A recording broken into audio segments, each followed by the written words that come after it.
আসসালামু আলাইকুম, welcome to back my channel গ্রাম বাংলার রান্না।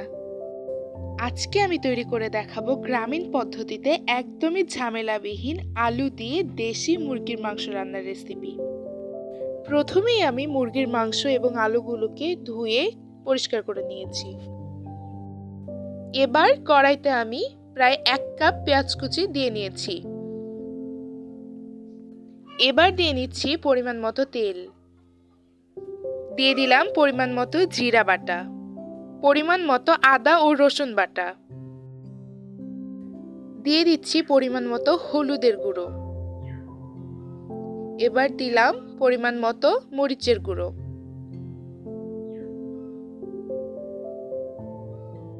দিয়ে দিচ্ছি পরিমাণ মতো লবণ এবং 8 থেকে 10টি কাঁচামরিচ। দিয়ে দিলাম 2 থেকে 3টি শুকনো তেজপাতা। দিয়ে দিচ্ছি 3 থেকে 4টি মাঝারি সাইজের দারচিনি। দিয়ে দিলাম 4 থেকে 5টি সাদা এলাচ এবং 2 থেকে 3টি বড় কালো এলাচ। এবার এগুলো ভালোভাবে মিশিয়ে নিয়ে এই অবস্থাতেই দিয়ে দিচ্ছি কেটে রাখা মুরগির মাংসগুলো। এখানে আমাদের মশলা কোনো রকম কষানোর প্রয়োজন নেই। মুরগির মাংসগুলো ভালোভাবে মশলার সঙ্গে মিশিয়ে নেই। মেশানো হয়ে গেলে এই পর্যায়েও কেটে রাখা আলুগুলো দিয়ে নিচ্ছি।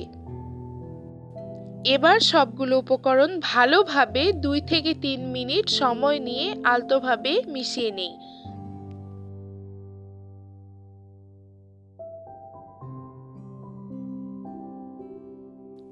এই পর্যায়ে সামান্য পানি দিয়ে ঢেকে দেব 4 থেকে 5 মিনিটের জন্য। এবার ঢাকনা উঠিয়ে মাংসগুলোকে ভালোভাবে কষিয়ে নেই। এই পর্যায়ে আলুগুলো 50% সেদ্ধ হয়ে এলে আলাদাভাবে উঠিয়ে নেব, নয়তো পরবর্তীতে আলুগুলো একদম গলে যাবে। এবার মুরগির মাংসগুলোকে ধীরে সুস্থে সময় নিয়ে অল্প আঁচে কষাতে হবে। যত বেশি সময় নিয়ে কষানো যাবে মুরগির মাংসের স্বাদ তত বেশি বৃদ্ধি পাবে। দেখতেই পাচ্ছেন আমার এই পর্যায়ে মুরগির মাংসের তেল ওপরে ভেসে উঠেছে। আমার কষানো প্রায় কমপ্লিট। একটি ছোট্ট টিপস দিচ্ছি, মুরগির মাংসে কিন্তু কষানোর সময় বারবার পানি অ্যাড করতে হয় না। এটি অল্প আছে ধীরে সুস্থে সময় নিয়ে কষিয়ে নিতে হয়। কষিয়ে নেওয়া হয়ে গেলে এ পর্যায়ে আমি পরিমাণ মতো পানি অ্যাড করে দিচ্ছি এবং ঢাকনা দিয়ে দিচ্ছি মাংসগুলোকে সেদ্ধ হয়ে যাওয়া পর্যন্ত।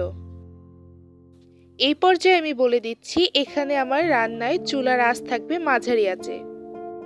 5 থেকে 6 মিনিট পর আমি ঢাকনা উঠিয়ে সামান্য নাড়াচাড়া করে এই পর্যায়ে আমি আধা সেদ্ধ করে রাখা আলুগুলো দিয়ে দিচ্ছি। ভালোভাবে মিশিয়ে নিয়ে এই পর্যায়ে আবারও ঢাকনা দিয়ে দিচ্ছি যতক্ষণ পর্যন্ত না সেদ্ধ হয়ে যায়। এরই মাঝে ঢাকনা উঠিয়ে আমি 2 থেকে 3 বার নাড়াচাড়া দিয়ে নিব যেন নিচে পুড়ে না যায়। কিছুক্ষণ পরে আপনারা চেক করে নেবেন যে আপনাদের মুরগির মাংসগুলো সেদ্ধ হয়েছে কিনা। সেদ্ধ হয়ে গেলে আপনারা আপনাদের পছন্দ মতো পরিবেশন করতে পারেন। আমি রান্নার শেষে এই পর্যায়ে কিছুটা জিরে ভাজা অ্যাড করছি। আপনারা চাইলে এটা স্কিপ করতে পারেন অথবা অ্যাড করতে পারেন। আমার আজকের রেসিপিটি যদি আপনাদের পছন্দ হয়ে থাকে তবে অবশ্যই লাইক দিবেন এবং সাবস্ক্রাইব করে আমার চ্যানেলের সঙ্গে থাকবেন। আর যারা যারা আমার চ্যানেলটিতে নতুন তাদের অবশ্যই আমার বাকি রেসিপিগুলো দেখে আসার আমন্ত্রণ রইল। Thanks for watching.